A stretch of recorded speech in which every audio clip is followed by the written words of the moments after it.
Assalamualaikum warahmatullahi wabarakatuh. Selamat pagi, sampai datang kembali di podcast on air loh. Hari ini section 3 kita bersama Pak Triyono Wibowo. Kembali Pak Triyono Wibowo akan berbagi dengan kita terkait yang topik paling dibicarakan oleh seluruh manusia yang ada di Indonesia, Bapak. Ini khusus untuk orang Indonesia, untuk as we are Indonesians, itu adalah keikutsertaan Indonesia dalam ISF, International Stabilization Force, yang dibentuk berdasarkan BOP, ditandatangani oleh Presiden Prabowo, dan kemudian kita bersedia untuk mengirimkan pasukan kita ke Gaza, khusus ke Gaza. Nah, Ya. mohon pencerahan Bapak, mohon pencerahan ini terkait dengan ISF. Menarik nih, Mbak. Kalau kita bicara tentang ISF, kalau kita baca di mass media itu luar biasa. Kompas, kemudian Tempo, Jawa Pos. Tempo belum mengulas sepertinya. Kompas, kemudian Jawa Pos, mass media apapun. Ini saat Indonesia berpartisipasi ke ISF itu efeknya buat Indonesia akan seperti apa menurut Bapak? Ya. Memang karena ISF itu menjadi daya tarik dari publik untuk kemudian menyoroti. Sebab kita mengirim pasukan perdamaian, pasukan Indonesia untuk ikut membantu upaya penyelesaian damai di satu wilayah di dunia ini bukan yang pertama. Ya. Indonesia itu sejak tahun 50-an, 59 mungkin ya, pertama kali partisipasi kita di dalam pasukan perdamaian PBB itu kita itu salah satu negara yang paling sering dan paling berpengalaman barangkali ya. Mulai dari Kongo, Lebanon. mana-mana Iya. kita ya. Iya. Bahkan di Timur Tengah dulu Iya. itu kan ke perang tahun 67 atau perang 73 antara Israel sama Mesir. Kita kirim pasukan mana-mana. Pengalaman selama ini itu bukan hal pertama Indonesia mengirim pasukan perdamaian. Ya.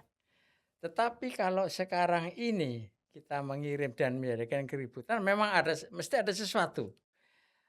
Apa itu sesuatu? Nah, yang pertama adalah bahwa selama ini kita mengirim pasukan perdamaian itu semua atas di bawah bendera PBB. PBB. Makanya peacekeeping force yang di bawah PBB.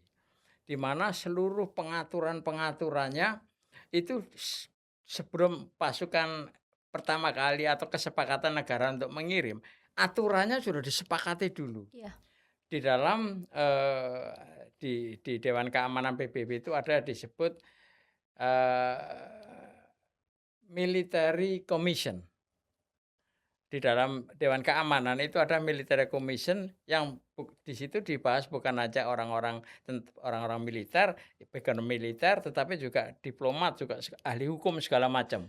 Dirumuskan semua apa yang akan dilakukan, mandatnya, rule of engagement-nya seperti apa, komplit. Baru itu kemudian disepakati oleh Dewan Keamanan seperti itu, baru negara kemudian, oh kalau gitu saya bisa mengirim partisipasi. Jadi proses merumuskan proses pasukan peacekeeping force UN ini akan melakukan apa di sana, berapa jumlah diperlukan, berapa wilayah diperlukan, macam-macam peralatan diperlukan, itu semua sudah dibahas dulu di dalam military commission di Dewan Keamanan PBB. ISF ini sesuatu yang lain. Iya. Nah ini Iya. yang barangkali menjadikan mengapa publik kita begitu quote-unquote tertarik kemudian memberikan komen macam-macam, ya kan? Selain kita belum tahu gambarannya ISF di Gaza ini seperti apa, tetapi kita pernah melihat ISF ini dipakai di Afghanistan oleh kelompok koalisi, dipakai di Irak. Jangan-jangan kita seperti itu, gitu kan, dugaannya, dugaan publiknya. Nah, terus kemudian kita akhirnya dipertanyakan oleh publik kita, terus prinsip bebas aktif kita gimana? Itu kan.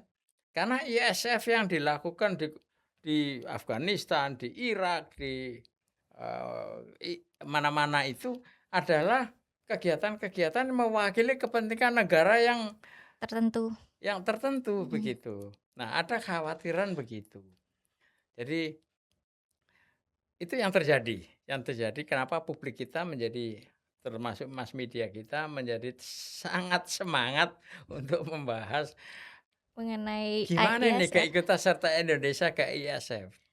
Sementara pemerintah kita sudah menyatakan bersedia, bahkan ikut serta dan bahkan mengirim 8.000 pasukan kalau Iya. tidak salah ya, itu seperti itu. Tetapi jangan lupa, keikutsertaan kita itu kemudian berapa hari yang lalu sudah kita rumuskan dengan suatu persyaratan, istilahnya caveat, ini kalau kita baca gitu ya. Oh ya, yang Ya, dikeluarkan oleh, condition ya, pokok nasional caveat Indonesia, iya, maksudnya kondisi keikutsertaan Indonesia di dalam, eee, di dalam, ISF. ISF. Sebab publik kita menjadi tertarik karena di dalam resolusi 2803 bahwa ISF itu, BOP ini salah satu tugasnya melalui ISF adalah melakukan Militerisasi, demilitarisasi, yaitu demilitarization. melucuti Peluncutan semua senjata persenjataan yang dari pihak-pihak swasta iya, itu. Jadi dalam hal ini non maksudnya actor, iya, Hamas, non ya kan? actor. Itu. Kemudian menghancurkan semua infrastruktur apa apa saja yang bisa digunakan untuk melakukan tindakan terorisme atau penyerangan lagi. Itu semua sebagian ada disebutkan di dalam, mandat di dalam 2803. Nah, publik kita akhirnya memang bertanyakan, apakah pengiriman pasukan kita nanti di bawah ISF akan melakukan itu? Nah, sekarang kita confirm jawabannya tidak.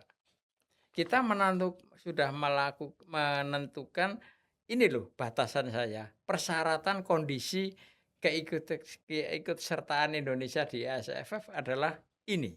Nah, itu kita bisa baca bahwa Indonesia menegaskan bahwa partisipasinya sepenuhnya berada di bawah kendali nasional Indonesia. Nah, ini memang keputusan untuk ikut atau keputusan untuk implementasi di sana, itu masih bisa kita pertanyakan question mark. Karena memang ada komandan, ada komando di sana. Komandonya dari Amerika, komandannya kalau tidak salah, tetapi, Indonesia memang ditunjuk sebagai deputy-nya, deputy commander-nya gitu.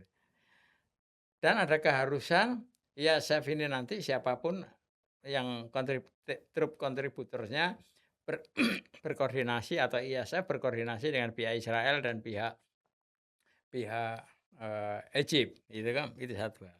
Tapi ruang lingkup tugas, nah ini namanya rule of engagement dari pasukan kita yang kita kirim, itu jelas diuraikan, dijabarkan di dalam, eee, apa namanya, pengumuman yang disampaikan Yang pemerintah Indonesia melalui Kementerian Luar Negeri kemarin tanggal 14 14 itu. Februari.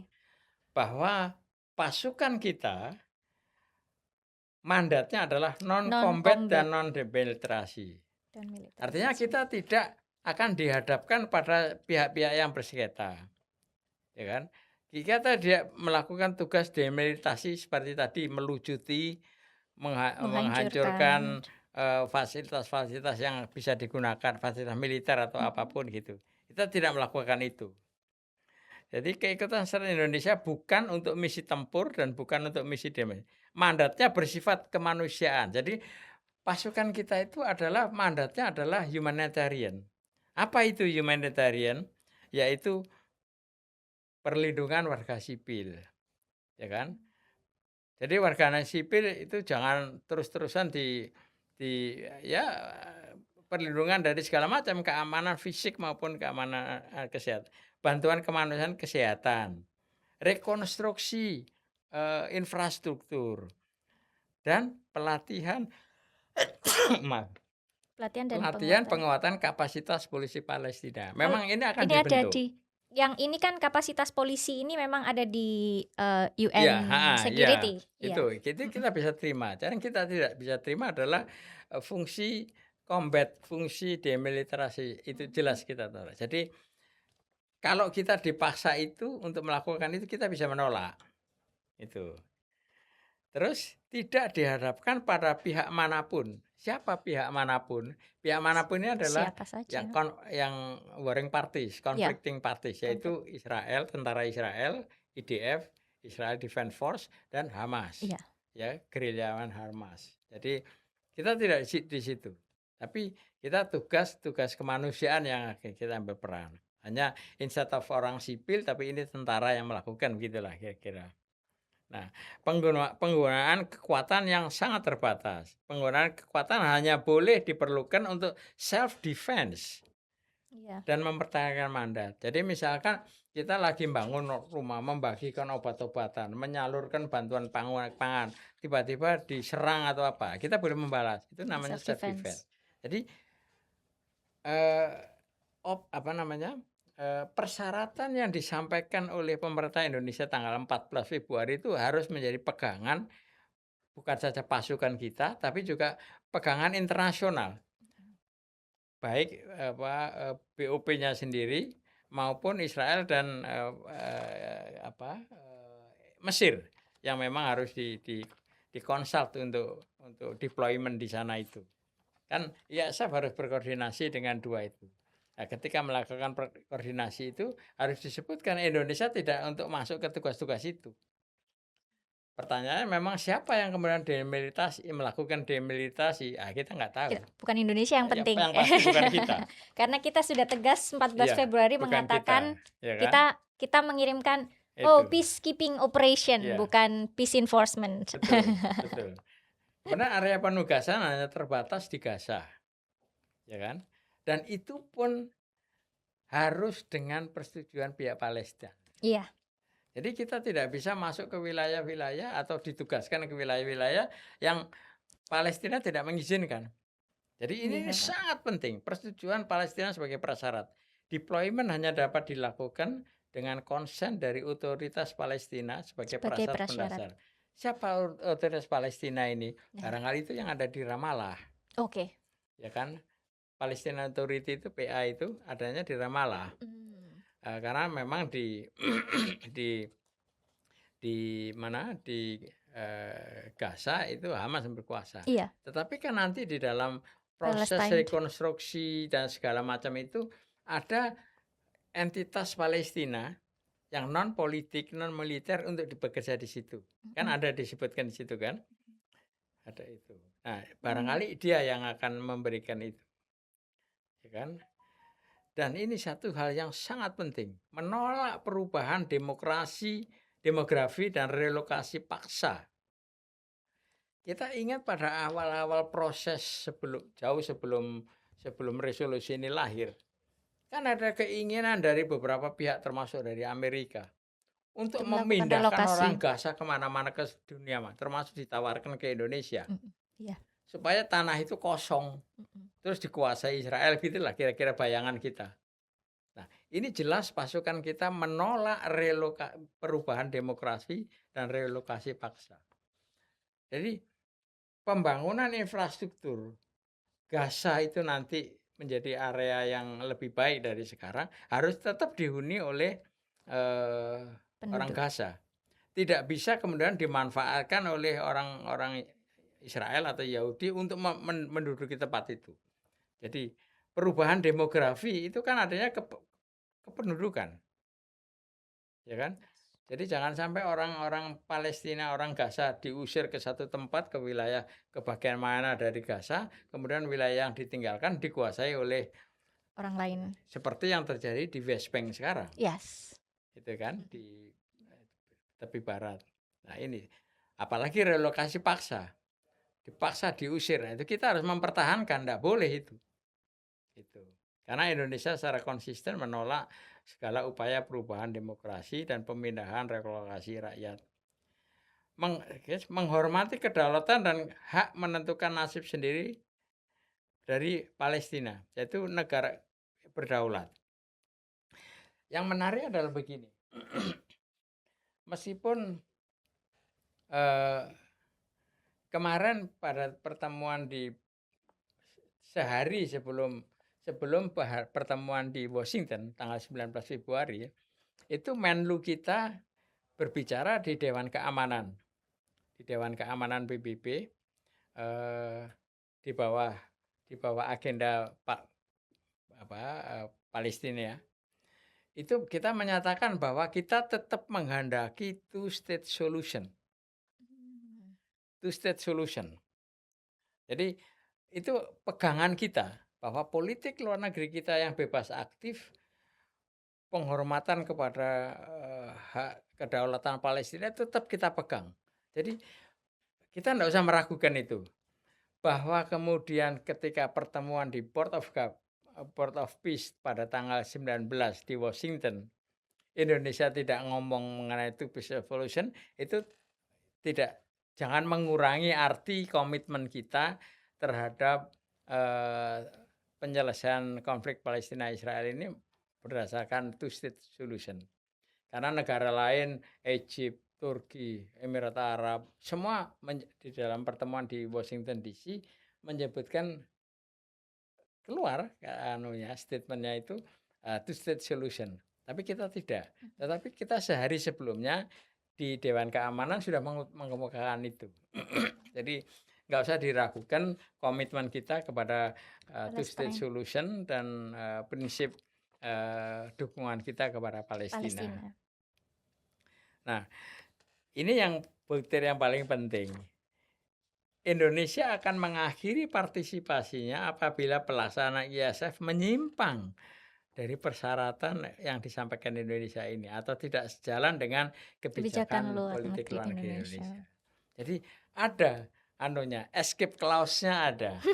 Escape clause-nya. Jadi kalau nanti suatu ketika ternyata ISF ini melenceng arahnya atau tidak sesuai dengan kita boleh mengundurkan diri. Gitu. Dan ini juga Indonesia secara konsisten yang paling akhir barangkali ya. Partisipasi dan kehadiran personal Indonesia dalam ISF tidak dimaknai sebagai pengakuan atau normalisasi hubungan politik dengan pihak manapun. Ini kita tahu artinya, tanpa disebut itu adalah Israel. Tetapi kita tahu maksudnya, arahnya. Kan di dalam di dalam resolusi 2803 disebutkan ISF harus berkoordinasi dengan Israel dan Mesir. Egypt. Ya kan? Mesir. Nah, kita sebagai bagian dari ISF tentu akan berada di situ juga, melakukan koordinasi dengan pihak Israel dan pihak Mesir. Nah, dalam kita melakukan koordinasi, konsultasi dengan pihak Israel ini dibatasi oleh ketentuan nomor 5 ini, bahwa jangan ditafsirkan sebagai pengakuan atau dipahami sebagai pengakuan atau normalisasi hubungan politik dengan pihak manapun. Itu maksudnya pihak Israel. Dia cuma malu-malu aja di sini tidak menyebut langsung ya, normalisasi hubungan politik dengan Israel, enggak, tapi dia dengan pihak manapun gitu. Jadi sekali lagi untuk bisa mengkaji lebih lanjut mengenai ISF ini, kita memang masih harus melihat perjalanan ke depan. ISF sendiri belum beroperasi, ya kan, kita bahkan belum mengirim pasukan. Tapi kita tahu pasukan yang sudah kita siapkan itu adalah tugasnya kemanusiaan, ya kan? Tidak untuk engage, tidak untuk bertempur, meskipun kita dibekali dengan peralatan untuk bisa menghadapi itu. Tapi itu pun kalau digunakan itu adalah dalam bentuk self defense, ya kan? Kita tidak melakukan kegiatan demilitarisasi, ya kan? Kita tidak melakukan combat, gitu kan? Gitu. Jadi kita masih memang menunggu waktu apa yang akan dikonsultasikan atau hasil konsultasi ISF dengan pihak Mesir dan pihak Israel. Gitu. Oke Pak, selanjutnya nih Bapak, kalau begitu bisa tidak ISF ini terlihat atau dijadikan sebagai alasan atau konsisten dengan prinsip non-intervensi dalam hukum internasional? Karena ini nggak tahu nih, karena kan masuknya Indonesia dari situ kelihatan banget bahwa ini bukan masuk melalui Blue Helmet. Biasanya kan kita menggunakan Blue Helmet kalau itu peacekeeping operation, tapi ini bukan peacekeeping operation. Tetapi dijalankan dari sini saja kita bisa melihat ini dia menjalankan mandat Dewan Keamanan. Mandatnya kan dari kafet kita itu mandat dari merujuknya bukan dari BOP, tapi merujuknya adalah dari mandat Security Council. Tapi ini bukan pasukan UN peacekeeping operation. Terus ini kalau misalnya ada yang meragukan, apakah ini bentuk dari non intervensi? Melanggar non intervensi. Enggak, ISF itu dapat mandatnya juga dari 2803. Jadi pembentukan ISF itu adalah direstui oleh 2803 memang. oleh Dewan Keamanan, ya kan? Hanya bagaimana dan juga dengan ada beberapa pembatasan tertentu. Dan ada area yang memang diizinkan seperti demilitarisasi itu diizinkan oleh tapi dari pihak kita Indonesia kita tidak ingin melakukan itu. Tapi untuk bagian kegiatan yang sifatnya humanitarian, rekonstruksi itu kita bersedia melakukan. Nah, apakah ini intervensi? Ini intervensi. Tapi intervensi for good reason. Intervensi untuk tujuan baik. Karena kalau tidak perangnya terus, kalau tidak ada intervensi seperti ini, penderitaan rakyat Palestina, rakyat Gaza akan terus berlangsung. Tidak ada makanan, tidak ada air, dan segala macam. Jadi harus ada intervensi internasional. Tapi ini intervensi based on international law, yaitu diizinkan mendapatkan mandat internasional yaitu melalui PBB, ya kan? Kemudian dan for good intention, bukan intervensi seperti yang dilakukan di mana? Di Venezuela misalkan gitu. Yeah. Jadi ada bedanya. Jadi intervensi itu kan tindakan ya itu dari pihak luar untuk melakukan sesuatu di tempat lain begitu. Tapi for good reason. Jadi sebenarnya tidak usah khawatir dengan ISF karena kita sudah punya mandatnya. Dan kalaupun ada yang mengklaim bahwa ini intervensi, sebenarnya kita tidak melakukan intervensi illegal intervention karena sebenarnya ini adalah legal karena sudah ada mandat dari Security Council, apalagi dari publikasi yang sudah diumumkan oleh Kemenlu bahwa kita mandatnya adalah bukan dari BOP tapi mandat kita adalah dari Security Council, dan itu sudah jelas sehingga karena jangan sampai persepsi publik memang harus memenuhi persepsi publik, harapan publik. Jangan persepsi publik ini jangan sampai Indonesia ini terbawa menjadi alat dari suatu kekuatan untuk menghadapi Palestina atau menghadapi Hamas ini. Jadi persepsi itu yang harus ini risiko. Jadi keputusan untuk kita ikut serta di dalam ISF ini menurut saya adalah suatu keputusan yang berani. Yang berani. Berisiko juga Bapak. Karena berisiko. Karena risikonya ini bukan hanya risiko di lapangan tertembak atau apa, tapi risiko persepsi publik. Nah ini persepsi publik, risiko dari persepsi publik ini harus dijaga. Saya kira pengumuman pemerintah kemarin tanggal 14 Februari yang disampaikan oleh Kementerian Luar Negeri itu adalah untuk meminimalisir kekhawatiran publik, risiko yang dibayangkan oleh publik bahwa Indonesia akan terseret terbawa seperti case ISF di Afghanistan, ISF di Irak dan atau Kosovo dan gitu. Kita tidak seperti itu. Harapannya, tapi Bapak melihat bahwa potensinya bahwa Indonesia terseret di luar dari apa yang takutnya ada ketakutan di publik kita bahwa kita itu jadi alat, kita menjadi alat oleh pihak lain untuk melakukan demilitarisasi dan lain sebagainya. Tapi sebenarnya kalau Bapak lebih positif mengatakan bahwa kita tidak akan seperti itu. Karena sudah tegas disampaikan oleh pemerintah kita, kalau ISF tadi tidak melakukan pelaksanaannya tidak seperti persyaratan yang kita buat, maka kita akan keluar mengundurkan diri dari partisipasi itu. Mungkin tidak partisipasi dari BOP tapi partisipasi dari ISF ya. Itu menjawab dan menenangkan publik di Indonesia Bapak bahwa kan ketakutan, ada allegation atau tuduhan nanti kita menjadi dimanfaatkan, hanya Ya, dimanfaatkan memang saja. bisa Iya, dipahami karena kita masih hanya melihat apa yang ada hari ini. iya, Kita belum melihat bagaimana hasil ISF nanti di lapangan.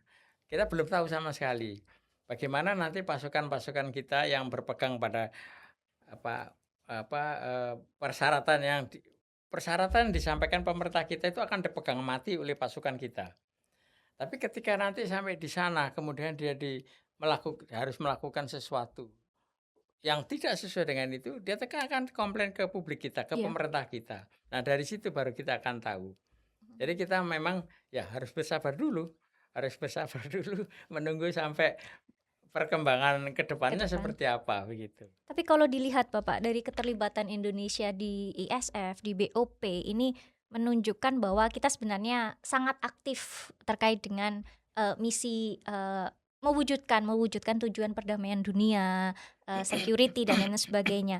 Tetapi eh, sejauh apa sih Pak? Sejauh apa sebenarnya kalau dilihat dari apa yang ada di saat ini, apakah tujuan untuk perdamaian, Gaza seperti yang ada di Security Council, resolution itu bisa tercapai? Justru sebaliknya bahwa dengan kita masuk dalam kegiatan ini, maka kita mau menunjukkan konsistensi kita kepada prinsip bebas aktif. Mmm, Bebas itu artinya bukan terus kita berdiri di luar. Kita bebas masuk ke dalam suatu, format yang di mana kita bisa mengarahkan format penyelesaian Palestina itu seperti apa, ya kan? Jadi kita dari sejak awal, sejak puluhan tahun, berapa dekade yang lalu selalu ingin Palestina merdeka, ya kan? Hak berdaulat Palestina terhadap wilayahnya. Tapi kalau kita tidak masuk dalam proses ini, yang kemudian memang menggiring, sedang membahas masalah itu, maka kita malah tidak bisa kontribusi apa-apa. Prinsip bebas aktif kita justru terwujud dengan keputusan untuk bergabung ini.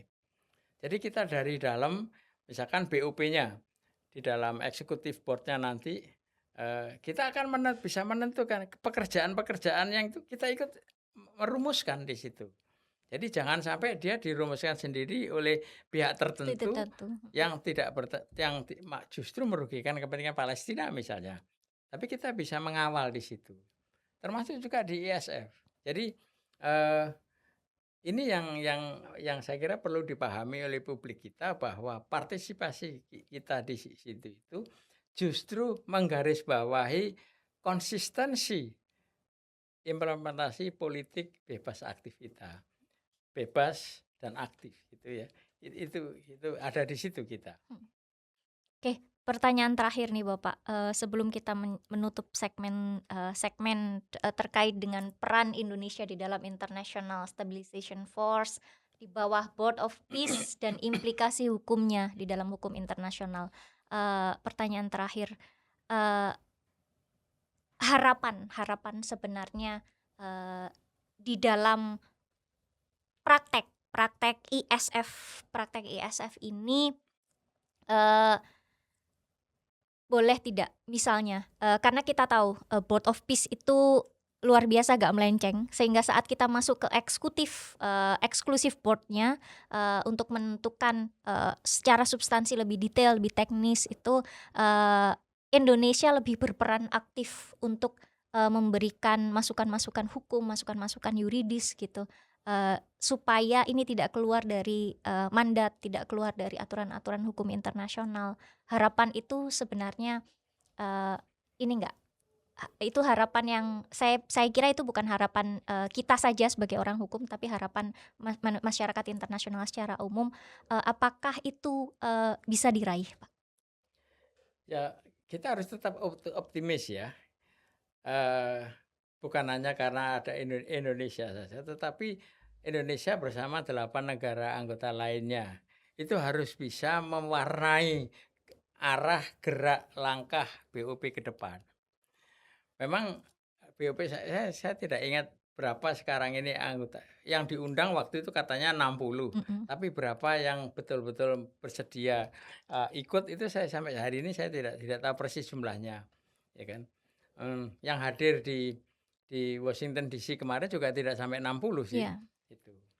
Tapi, paling tidak 8 negara yang OKI, Indonesia, Mesir, dan yang lain, Turki. Arab Saudi, segala macam, itu bisa memberi warna dan arah yang akan ditempuh oleh BOP, yaitu Executive Board-nya nanti itu. Jadi, sekali lagi kita harus tetap optimis untuk itu. Seperti Kita tadi harus kawal terus berarti Bapak ya? seperti saya katakan tadi kan, kita harus berharap BOP berhasil. Ya. Berhasil sesuai dengan keinginan kita, harapan kita, yaitu pada ujung akhir nanti horizon ultimate goals-nya adalah Palestina yang merdeka. Karena yang dilakukan sekarang ini barangkali baru tahap mempersiapkan kondusif environment, yang kondusif, ya kan? Yang kondusif environment yaitu tidak ada perang lagi, masyarakatnya tidak lagi kesulitan mendapat makan, humanitariannya tidak ada lagi pembunuhan, serangan terus-menerus oleh Israel dan begitu. Nah, tapi bagaimana dan berapa lama menjangkaunya itu subjek kepada perjalanan waktu nanti. Setidaknya kita sudah punya itikat baik, dan itikat baik ini sudah ada bentuk nyatanya. Ya. Board of Peace kan bentuk nyata sebenarnya, ISF juga bentuk nyata. Kita lihat nanti selanjutnya akan Ya. seperti apa. Bapak, terima kasih sekali atas kehadirannya, sudah meluangkan waktu berbagi dengan podcast kami di Fakultas Hukum Universitas Airlangga. Podcast Bapak juga, Bapak kan bagian dari Fakultas Hukum ya. Oke, demikian berakhirnya segmen kita untuk tema khusus peran Indonesia di dalam International Stabilization Force (ISF) di bawah Board of Peace, bentukan Board of Peace, dan implikasi hukumnya dalam hukum internasional. Saya akhiri podcast kita hari ini, semoga bermanfaat. Sampai jumpa, selamat pagi, selamat warahmatullahi wabarakatuh.